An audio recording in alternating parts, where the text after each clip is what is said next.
Aloha kako, how's it Facebook fam? So I want to start this video off with a little introduction kind thing. And for those of you who have been following my latest posts, I've been small kind sharing my thoughts about the toxicity of Christianity in relation to Kanaka Maoli, Po'eoiwi, Native Hawaiians, whichever one we want to call ourselves, it's all good. And yeah, I recently shared an essay I wrote that was in response to a very frustrating situation I was in about a year ago. And surprisingly, I got a lot of good comments and feedback about it, which I was very relieved about. But a few people wrote into me asking if I would ever consider making a video version of the essay. And hey, I totally get it. Not everybody's a reader. I too love me some visuals and or audio recordings as much as I love me a good book. So yeah, I definitely get it. I mean, that's kind of why I started sharing throwback clips in the first place.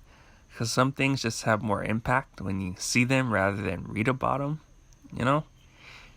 Anyways, I also want to clarify, I'm not claiming to be an expert on this topic, nor am I the voice of all Kanaka Maoli. I'm sure there are way more Kanaka out there who could speak on this matter much better than I can, but I haven't found any online lectures on this topic yet. And trust me, I've been looking. So I guess this is my way of starting a conversation that I feel is way overdue. And if there happen to be any other Kanaka out there who want to chime in, please do. Make your own video responses or lectures. And yeah, let's do what we can to keep the conversation going. But before we dive in, I wanted to share this quote from Antipua Kanakaole Kanahele, which comes from her amazing book Kahonua Ola, in which she says, "We, as Native Hawaiians, must continue to unveil the knowledge of our ancestors. Let us interpret for ourselves who our ancestors were and why they made certain decisions. In the process, we treat them with honor, dignity, love, and respect, whether they be a kua, a li'i, or kanaka, because they are our ohana, our family." Okay, love you, lahui. And kalama if you guys start to hear a bunch of weird background sounds, like all the birds chirping, the roosters going off, and the makani. I think it just means my kupuna gets lost for a say too. Okay, here we go.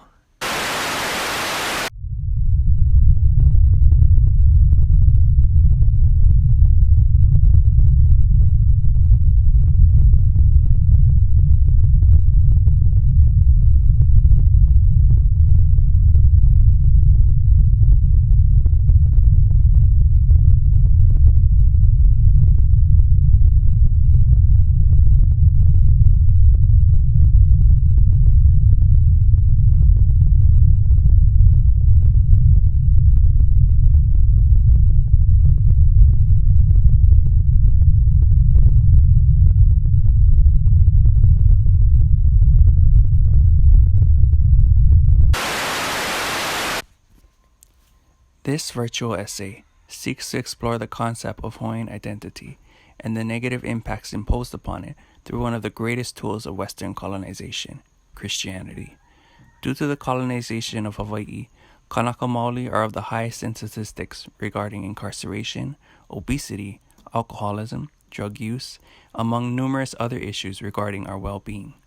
The goal of this presentation is to bring awareness to this one particular facet of colonization, in hopes that Kanaka Maoli viewers can reflect upon their own lifestyles and make the appropriate changes to benefit the well-being of our people.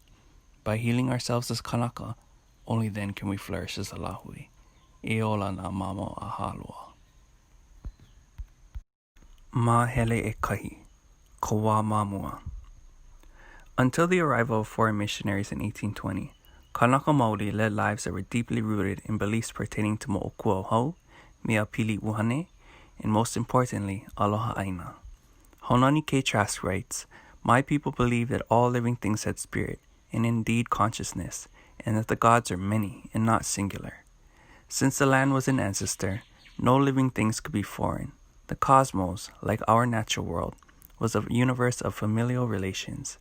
One of the greatest foundational examples of these beliefs can be found in our creation chant, the Kumulipo.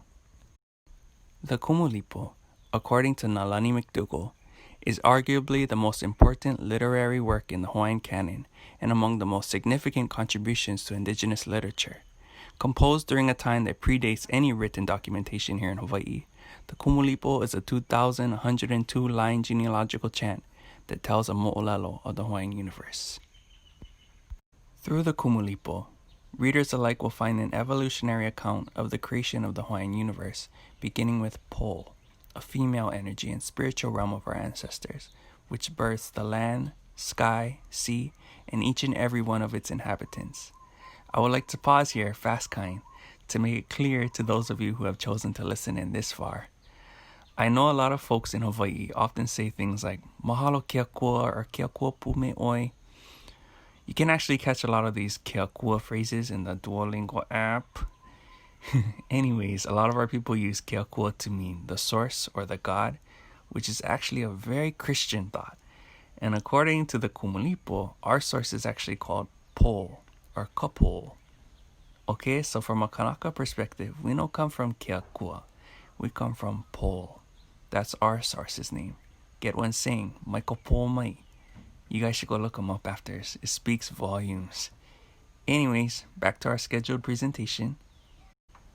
This genealogical chant is comprised of 16 wa, or time periods, each revealing a specific set of often dualistic energies, such as Po, darkness, and Au, light, which both play crucial roles in maintaining the pono, or balance of our universe.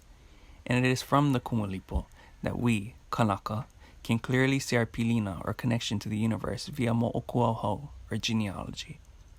The first 7 wa are set in the time of Po, where the skies and land are made, as well as all plants, animals, and akua. The remaining 9 wa take place in the time of Au, where Kanaka genealogies emerge from the gods, beginning with the first woman, La'ila'i. From La'ila'i and beyond, we find the genealogies of our chiefs, whom all us Kanaka today are direct descendants of. Okay, so the Kumulipo literally shows us of our genealogical connection to all things Hawaii. Before I move on to the next slide, I would like to point out, just in case there happen to be any Kanaka out there who are curious about this, for the record, the name Yesu, Jehovah, or Jesus is not in any of our creation chants. Not in the Kumulipo, not in the Kumuhonua, not in any of them. You can try go look them up, but you're not going to find them. Lilikala Kamehameha asserts that Hawaiian identity is in fact derived from the Kumulipo. Now, I would say if this is the case, the Kumulipo is essentially the blueprint for authentic Pono Kanaka Maoli beliefs, values, and lifestyles. Lastly, the Kumulipo is one of many examples that directly showcases the difference between all things Maoli and all things non-native. Mahele Elua, Missionary Instructions. On October 12, 1819, the first of what would later become several groups of American missionaries set sail to Hawaii. Their mission, as stated in the official instructions from the American Board of Foreign Commissions, were to bring light to the people of Hawaii, for they assumed that they have been without God and without hope in the world, living in the rudest state of uncultured man. These instructions continue to insist that Kanaka Maoli are in need of saving, insinuating that our people are uncivilized, hopeless, barbaric, and above all, pagan worshippers. Pagan pride, y'all. Furthermore, the instructions state that the missionaries are to obtain adequate knowledge of the language of the people to turn them from their barbarous habits. These plans include setting up schools and using the Bible as a means to bring both literacy and the Christian religion to our people. The language throughout the remainder of their instructions maintains the idea that because Kanaka Maoli do not know of Jehovah, that we must exist in a state of perpetual darkness, danger, and despair. Poor thing our kūpunas, yeah? We were so lost until the missionaries came. Yeah, no. Mahele e Kolu, an early clash of cultures. Now, prior to the arrival of the group of missionaries in 1820, the late great Kamehameha had an encounter with a Christian priest in 1803. The priest had accompanied an American sailor to Honolulu, where he was later introduced to Kamehameha, hoping to convert our beloved chief to Christianity.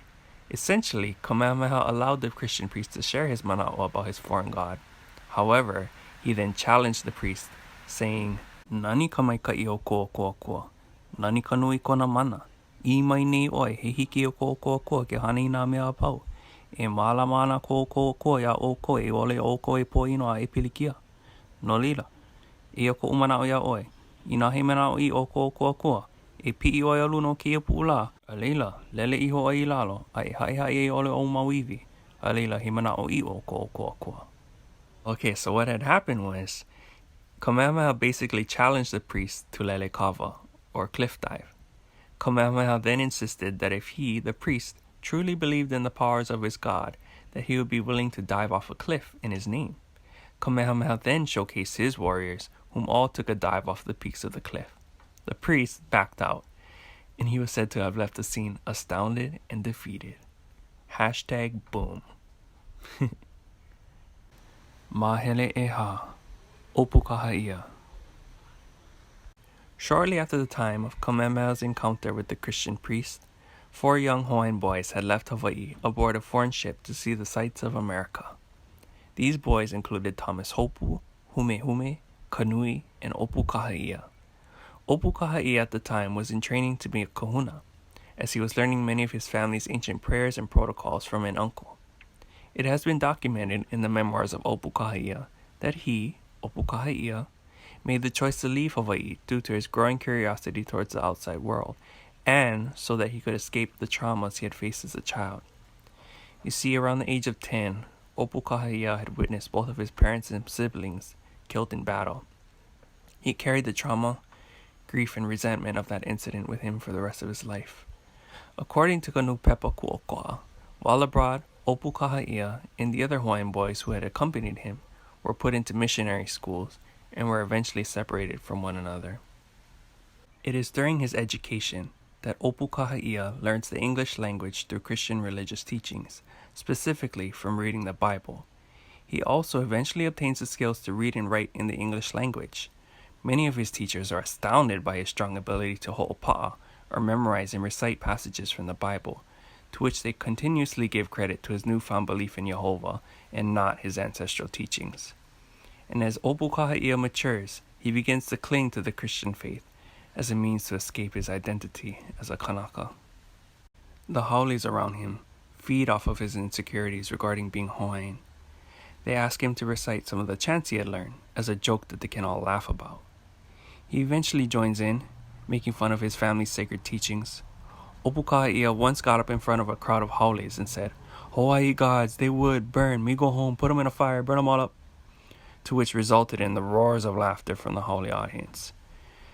I would like to pause for a minute here, fam, and point out that this is one of the earliest evidences of toxicity of Christianity upon Kanaka. Opukahaia literally began to fear his own culture, and in result, looked down upon the wisdom of his own people. These same attitudes can be found throughout the writings of other Hawaiian scholars such as David Mahalo, Samuel Manaia Kalani Kamakau, and others who often refer to their own people as ignorant. Eventually, Opukahaia delves so deep into the Christian faith that he begins to fear for the lives of his people back in Hawaii. Convinced that they will all burn in the pits of hell for their heathen worship of their ancestral gods, he vows to translate the Bible into the Hawaiian language and return to Hawaii to share his newfound beliefs. Opukahaia's dedication to sharing the Christian religion with our people would later catch the attention of a group that would become the American Board of Commissions for Foreign Missions. According to this very group, Opukahaia's presence was of essential service to the cause of foreign missions. It has silenced the notion weak but common objection against attempting to enlighten the heathen that they are too ignorant to be taught. In simpler terms, they used Opukahaia as their first native Hawaiian guinea pig to see if our people were capable of being brainwashed. Unfortunately, their assumptions were kinda correct. Emphasis on kinda.